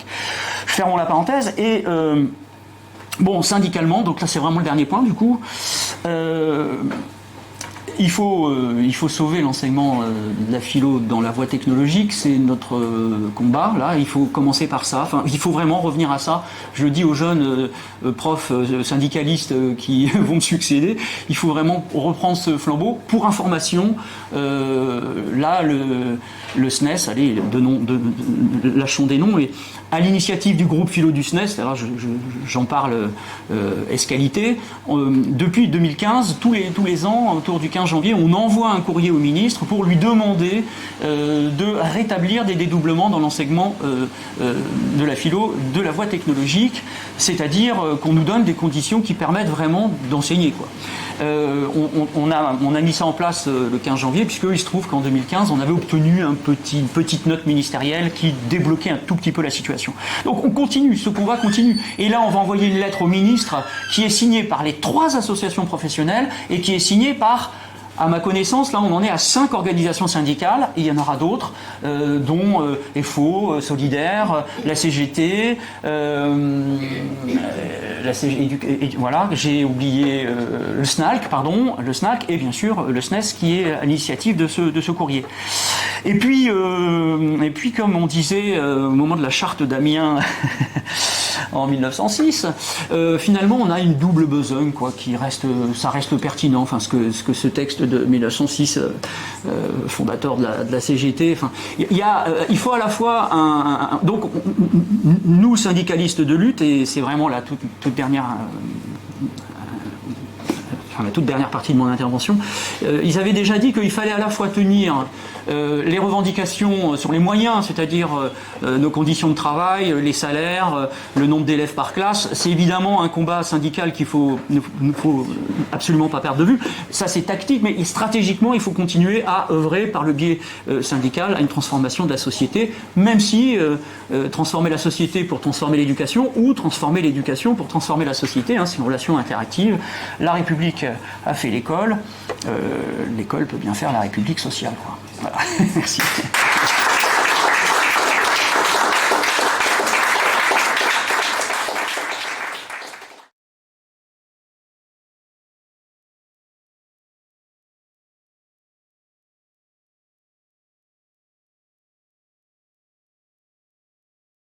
La question, c'est qui m'inquiète, enfin, dans ce que tu as dit, il y a quelque chose qui m'inquiète beaucoup. C'est la question de la culture scientifique, enfin de l'enseignement scientifique, ce que tu as dit sur l'expérimentation. Donc moi, je comprends bien que vous pouvez prendre en charge la défense de l'enseignement de la philo, comme tu viens de le dire, tout ça. Mais qui va prendre en charge la défense de la culture scientifique, l'enseignement? Est-ce que vous avez des relations avec les profs de physique, les profs de maths, de sciences nat, enfin je veux dire, comment ça se passe? Alors, oui. On va prendre d'autres questions. On les prend maintenant, les questions, il y en a d'autres. Moi j'en ai une petite. Oui, merci pour ton intervention, Jean-Christophe. J'aurais juste peut-être une question, enfin pour préciser, même si j'ai... Pas Jean-François. J'aurais peut-être juste une question pour préciser. Quand tu parlais sur la question de la querelle des programmes, donc on a bien compris qu'il y avait ceux qui défendaient l'enseignement par notion. Est-ce que tu pourrais peut-être préciser un peu l'option en face? C'est-à-dire qu'est-ce qui s'est opposé? Tu avais parlé des problèmes, mais peut-être que pour un public qui est un peu néophyte en philosophie, c'est peut-être un peu abstrait comme opposition entre notion et problème. Donc peut-être revenir sur le deuxième terme de l'alternative. Et surtout, quel exercice, puisque tu parlais de l'enseignement technologique, quel exercice on pourrait leur proposer à la place de la dissertation qui serait plus adapté effectivement à ce public-là, qui a plus de difficultés en rédaction et plus de lacunes généralement à la base quand ils arrivent en terminale en rédaction et seulement 2 heures au lieu de 4, ce qui suffit à faire déjà une différence. Voilà. D'accord. Par contre, si on en prend trop, il n'y a peut-être pas d'autres demandes de parole, mais je risque d'oublier des morceaux. Alors, dans l'ordre, donc, tu enseignes peut-être les disciplines scientifiques, non? Non, j'ai eu un très bon prof de philo qui venait du Nord. Mais c'est une vraie inquiétude. Alors, donc, à l'intérieur de mon organisation syndicale, On travaille dans le cadre d'un secteur contenu où en face de moi j'ai un prof de SVT, un prof de physique, et c'est eux qui nous disent ça. Prof de maths, bien sûr, on est très très inquiets de voir comment cette réforme pilotée par Blanquer c'est quand même adapté aux carences des moyens dont on disposait. Enfin, pour les profs de maths, c'est flagrant, quoi. On avait une pénurie de profs de maths, on a fait sortir les maths du tronc commun de la voie générale du lycée. C'est absurde, vraiment absurde. Donc les profs de physique, de SVT, sont pas très heureux au lycée. Donc soit ils ont à charge un enseignement de spécialité, et là ils ont 4 heures avec un groupe en première, ils ont 6 heures avec un groupe, 6 heures avec un groupe en terminale, et là ils respirent. Ils peuvent faire vraiment des maths, de la physique, de la SVT. Sociologiquement parlant, ces spécialités-là fonctionnent très bien, puisque peut-être que les souvenirs que vous avez du lycée, c'était quand il y avait encore les filières littéraires, économiques et sociales, scientifiques. Bon, donc ça c'est terminé. Avec la réforme Blanquer, on a la voie générale, un tronc commun. Donc nos terminales s'appellent terminale générale. Terminal général 1, 2, 3, enfin les numérotes, mais c'est plus l'ATL, l'ATES, l'ATS, c'est terminé. Une terminale générale. Et là-dedans, on peut en mettre presque 35 du coup, puisque il y a ce tronc commun, et puis ensuite ils vont pour 12 heures, 2 fois 6 heures en terminale et 3 fois 4 heures en première, suivre des enseignements de spécialité. Donc c'est le lycée à la carte. Donc ce bac Blanquer, il a été picoré un peu à droite, à gauche. Il est euro-compatible, si je puis dire, on se rapproche de standards européens. Il y a un contrôle continu, comme en Allemagne, de 40%. Il y a un lycée à la carte, comme à l'anglaise. Il y a le grand oral, comme le colloquio italien, puis la petite touche française de l'enseignement de la philo, pourvu que ça dure. Mais du coup, ceux qui n'ont pas, les profs de sciences, qui n'ont pas la chance d'avoir un groupe de spécialité, eh bien, ils se retrouvent à enseigner quelques heures, mais c'est epsilon, la culture scientifique. Alors on mélange, le prof de physique qui intervient avec le prof de SVT, ils se partagent. Bon, les élèves ils prennent ça, mais alors par-dessus la jambe. Mais c'est énorme, c'est pire que la philo. Dans certaines filières, on prend ça par-dessus la jambe. Mais là, c'est des enseignements scientifiques qui sont pris par-dessus la jambe. Donc tu rajoutes à ça qu'il n'y a plus de maths dans le tronc commun, et donc certains élèves n'ont plus de maths. Alors le prof de maths peut intervenir aussi dans ce petit module-là de culture scientifique. Alors j'ai plus le nombre d'heures en tête, mais ça va être de l'ordre de 2 heures par semaine, c'est vraiment léger. Et donc ils nous disent, sans complètement avoir tort, sans avoir tort d'ailleurs, que le bac Blanquer a fait la part belle aux humanités, puisque vous, les profs de philo, vous avez toujours 4 heures, et c'est dans le tronc commun, c'est vrai. Et vous avez une épreuve terminale, c'est vrai. Tandis que nous, c'est que dalle. On est vraiment devenus... il y a un appauvrissement de la culture scientifique qui tourne le dos aux encyclopédistes, quoi. Donc c'est pour ça que je vous disais tout à l'heure, il y a une espèce d'hypocrisie à survaloriser une espèce de laïcité sans la raison, sans la culture des Lumières qui la rend progressiste. Et on s'est crispé sur une conception identitaire qui fait quasiment le contraire de ce que disait la loi de 1905, où on s'en sert pour savoir si nos élèves sont bien républicains, quoi, et si les profs sont bien républicains. Mais commencer par... plutôt que de nous demander de recenser les atteintes à la laïcité, parce qu'on nous demande de faire ça, pour qu'éventuellement des référents laïcité débarquent dans nos lycées pour remettre les choses au carré, nous serions fondés à pointer les atteintes, non pas à la laïcité, mais à l'enseignement public ou républicain dont vous réclamez, ceux qui nous gouvernent, mais que vous avez vidé de son contenu, du contenu que pouvait y mettre Condorcet, parce que quand même Condorcet il y met un contenu, et on a gardé la coquille, mais on en a retiré le contenu, donc oui c'est très inquiétant. D'ailleurs on dégringole dans les évaluations internationales, et ça inquiète même le MEDEF, pour le dire. Donc là ils vont peut-être quand même commencer à se bouger. Mais j'apprenais par un collègue qui enseigne dans une prépa HEC, donc les gens qui se destinent à des carrières du commercial, que le niveau de maths est tellement bas que Alors on aurait pu dire ils vont renforcer l'horaire en maths pour rétablir. Non, on réduit l'horaire de maths en HEC. Il y a une réforme là qui est dans les tuyaux qui devrait se mettre en place à la rentrée 2023. Alors qu'ils en avaient déjà une en 2020. Donc ils sont dans une réforme alors que la précédente n'est même pas encore totalement en place. On va réduire l'enseignement des mathématiques pour baisser le niveau de ces prépas HEC puisque les élèves qui arrivent sont nuls. Dans la foulée, on baisse aussi d'un tiers l'enseignement des lettres et l'enseignement de la philo. Voilà, comme ça, on met tout le monde à égalité. Donc c'est très inquiétant. C'est très inquiétant politiquement parlant, enfin philosophiquement parlant, de voir que les jeunes qui sortent du lycée sortent avec un bagage scientifique amoindri. Et c'est pas normal que les profs de philo n'ont pas la compétence pour se substituer à ça, même si on est amené à réfléchir sur ce que c'est qu'une démonstration ou ce que c'est que la science.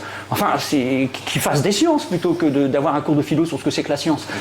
C'est quand même un comble. Bon, et pour revenir à la question de Victor, le débat interassociatif. Donc il y a plusieurs questions comme ça qui sont stratégiques.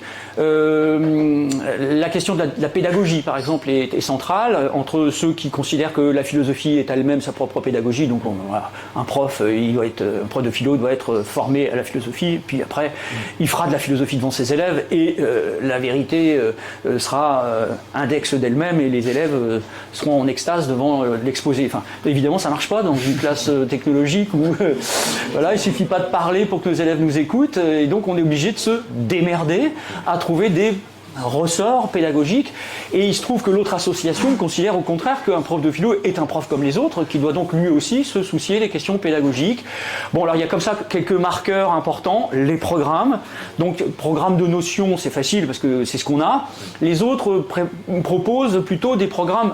Alors, si on veut les rendre moins indéterminés, soit des notions, oui, mais jumelées ou triplées, enfin des triplettes ou des doublettes, avec l'obligation que les sujets de bac tiennent compte des doublettes. Donc, s'il y a une doublette art et technique, ben, le sujet de bac, il doit porter sur l'interférence entre ces deux notions. Ou, c'était leur proposition initiale, des programmes de problèmes plutôt que des programmes de notions. Donc, le problème métaphysique de la liberté plutôt que la liberté.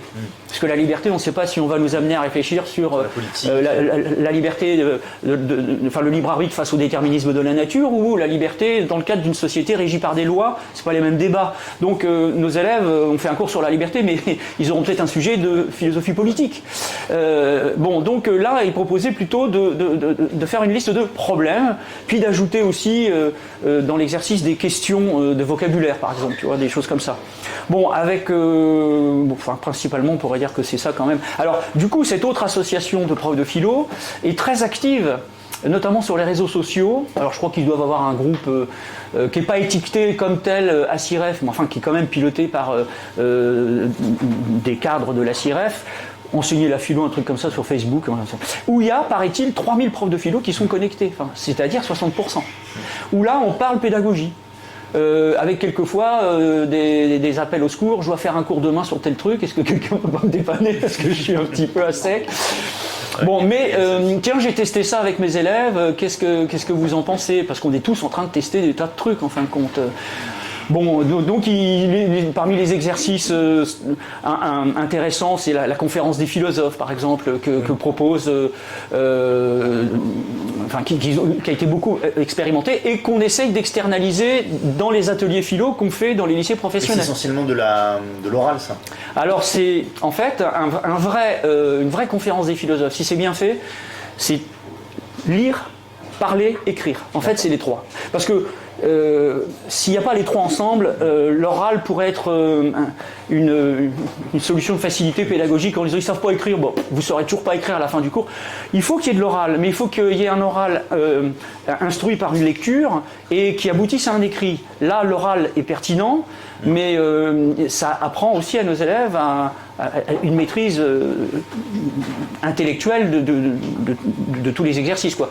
Donc en fait la conférence des philosophes, c'est les trois. Ça se rapproche du modèle dont tu parlais de Derrida sur le mémoire soutenu à la fin par... Oui, oui, c'était une proposition du rapport Bouvresse-Derrida. Hein, donc eux, ils disaient qu'il fallait qu'il y ait moins d'élèves par classe, il fallait... eux, ils avaient même trouvé une solution, alors discutable, hein, ils disaient qu'il faut que ça soit semestrialisé, comme ça, au lieu d'avoir 2 heures avec des classes, bah, tu as 4 heures sur un semestre. Ouais, c'était une solution pour sortir de la contradiction, 2 heures de philo par classe de voie technologique, ça te fait 9 classes. Bon. Donc ils avaient proposé des semestrialisations, une part de contrôle continu. Enfin, il y a des choses avec lesquelles on n'est pas forcément d'accord. Le contrôle continu, on a vu ce que c'était, hein, c'est-à-dire le bac vaut ce que vaut le lycée dans lequel vous le passez. Et donc tant pis si vous êtes dans un lycée pourri. Voilà. Et Parcoursup, de toute façon, va faire le tri derrière. Et si Parcoursup ne suffit pas, on fera en plus des sélections comme le font certaines grandes prépas. Alors c'est Matsup, hein, des prépas parisiennes privées qui ont, depuis l'année dernière, installé, alors c'est payant mais ça coûte 25 balles, une certification qui est compatible avec Parcoursup.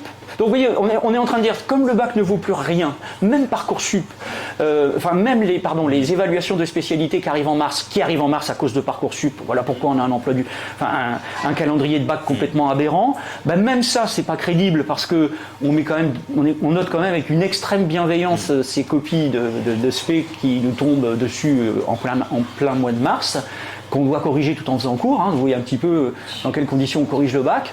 Et ça, c'est valable pour toutes les spécialités, hein, sciences, philo, etc. Et du coup, comme on s'y retrouve plus, que les moyennes dans les spécialités scientifiques, ça flirte avec le 18 ou le 17, donc ça ne veut plus rien dire, eh bien, certaines spécialités, certains grands lycées parisiens privés qui proposent des prépas scientifiques ont, depuis l'année dernière, mis en place une certification privée, mais qui permet plus sûrement d'accéder à ces prépas.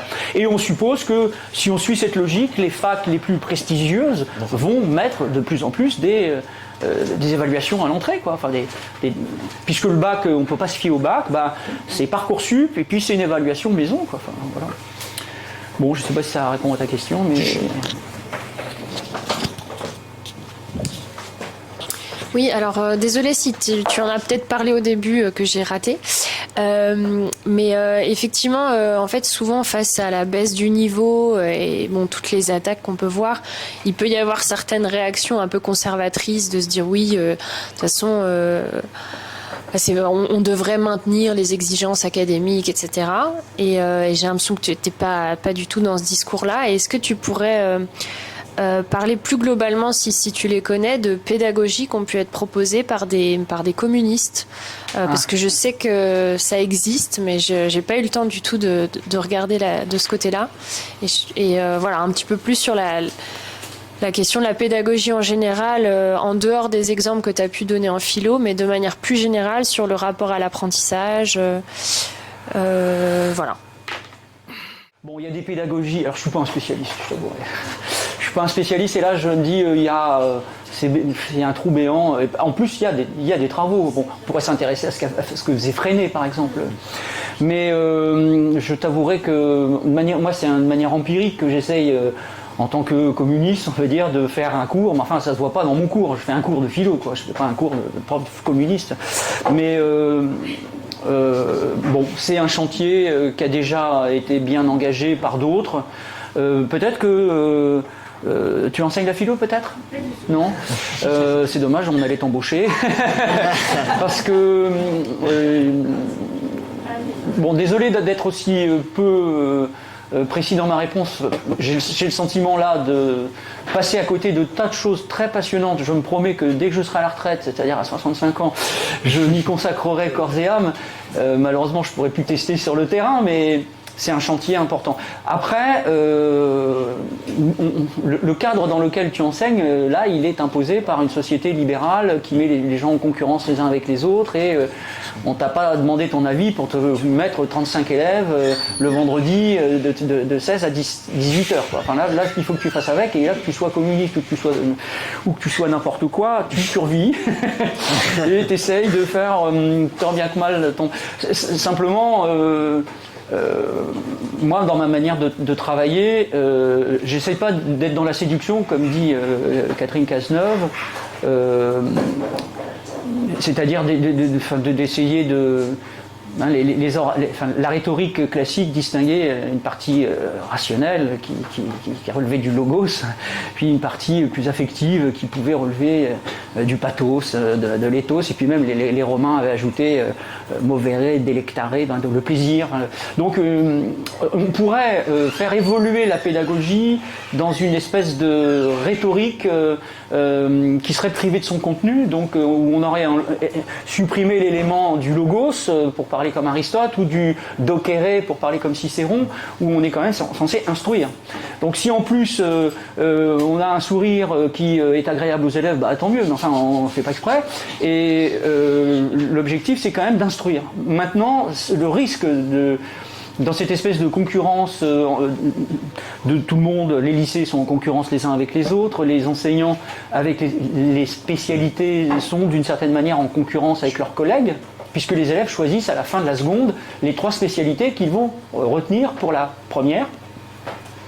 Et une fois qu'ils sont en première, sur les 3 spécialités retenues, ils vont en abandonner une pour passer de la première à la terminale.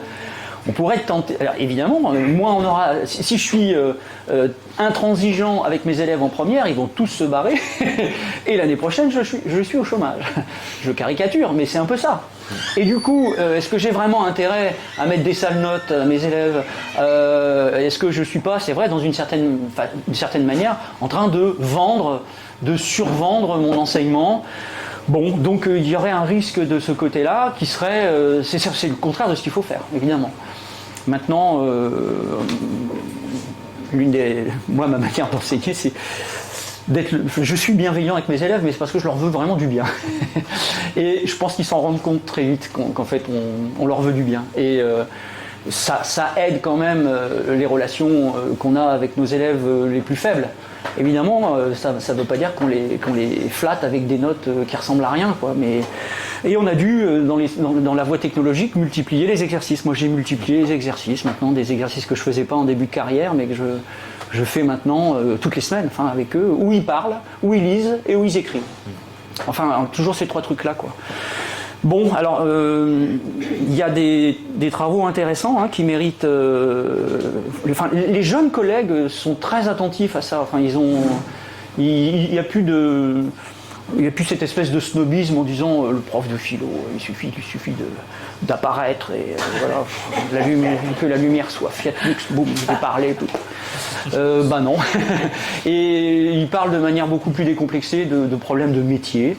Et donc là, pour le coup, des associations prennent le relais sur ces débats, et même les questions de métier sont très largement maintenant prises en compte par les syndicats. Enfin, en tout cas, le mien, il y a un groupe spécifique aux questions de métier, donc on prend en compte les problèmes professionnels auxquels on est confronté, et sans renoncer bien sûr à leur contenu disciplinaire, mais on a des problèmes de profs qui ne sont pas que des problèmes de profs de philo, donc on peut aussi en discuter avec les autres. Et dès qu'on organise un stage syndical, on se rend compte que les collègues ils sont quand même très très en demande de ces débats-là. On parle de leurs mésaventures au lycée, puis on essaie de mettre en commun ce qu'on a trouvé comme solution. Voilà. Le dernier stage qu'on a fait au SNES, là, c'était sur l'enseignement de la religion. Bon, c'est pas très original, mais c'est quand même aussi intéressant de voir avec les jeunes collègues comment on fait pour enseigner le fait religieux, pour parler philosophiquement de la religion et pas religieusement de la philosophie, et encore moins religieusement de la religion. Bon, donc c'est un chantier à creuser. Et donc là, on a du boulot.